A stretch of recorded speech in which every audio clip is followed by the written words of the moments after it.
minutes. Thank you, Chairman. Again, thanks to the panel. This is another really excellent panel that's been assembled for the task force work. And I think all of you bring a great perspective.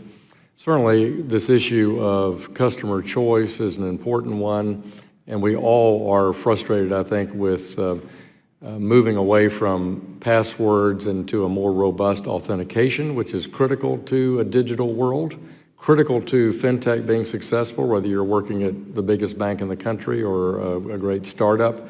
We need to get beyond, password one and our name as how we are using as an authentication, and we've been talking about that a lot.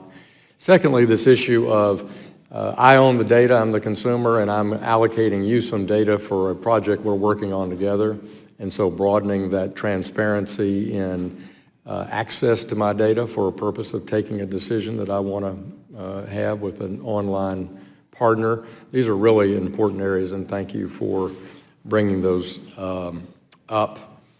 So, Mr. Drawer, I want to talk a little bit about your model and the alternative use, or as was described by Mr. Rickey, your expansion, I would say, of conventional data. I'll ask if you use, quote, fringe data or not, as he defined it, but we'll find out. But I'm very impressed that you've been working 18 months with the CFPB, which is a beloved institution in Washington and certainly in this committee, and therefore has eminent authority over that relationship. And congratulations for having a no action letter. We think that's a great improvement for CFP operations as a absolute serious comment, and a great way for them to demonstrate the ability for FinTech innovation and a mini sandbox, if you want to call that a derivative of that. So first question is, the conventional data you expand beyond FICO. What's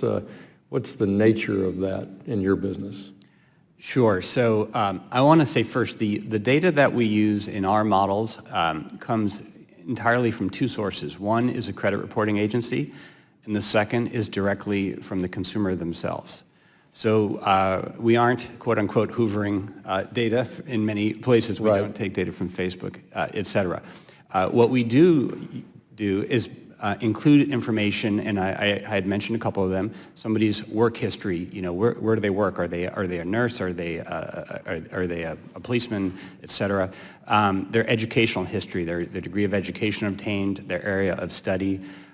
These are things that are unique to our model. We also look at some behavioral things when they interact with us. What size loan do they ask for? How did they find us? Things of this nature. These all end up being helpful and predictive toward our model. And so do you consider that, of course it's provided by the customer, they're seeking the loan, so they've granted you permission to do that. Are you also seeing their cash flow data for a period of months by access to their bank account and making your determination? Today, that is not something we do. We do request and with consent get access to a bank account really for verification purposes and to avoid fraud and such. Yep.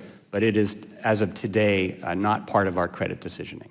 You talked about that you're doing that, and of course the CFPB's learning too, and you keep some of your credit, and you have your partner bank has some of your credit originated by you on their books, and then you securitize credit.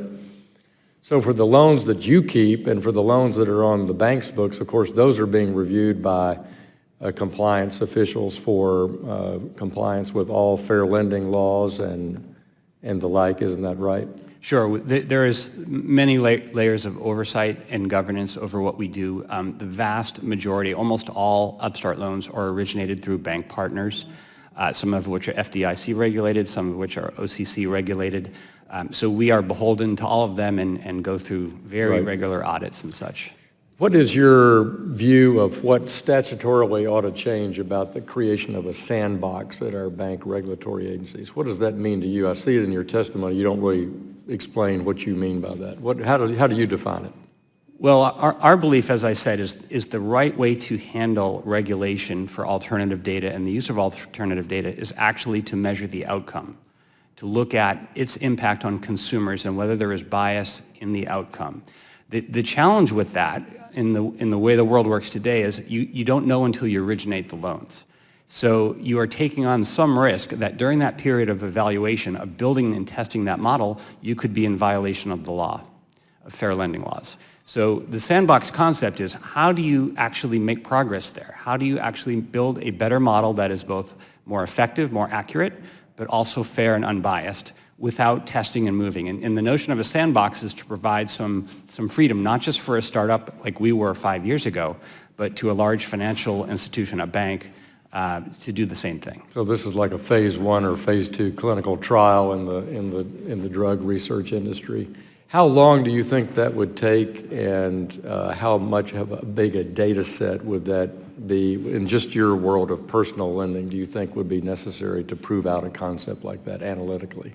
18 months? Yeah, that's a You great look at it in time, or you look at it in total data set, or both? It's a little of both, to be honest. Because you've got to go through the economic cycle of these borrowers to some degree, some seasoning of these borrowers. Well, that's really about the efficacy question, meaning does this model work well? But the fairness question actually is answered quite quickly, because you know right away who you're approving, who you're not approving. Right. Thank you. I'll yield back, Mr. Chairman.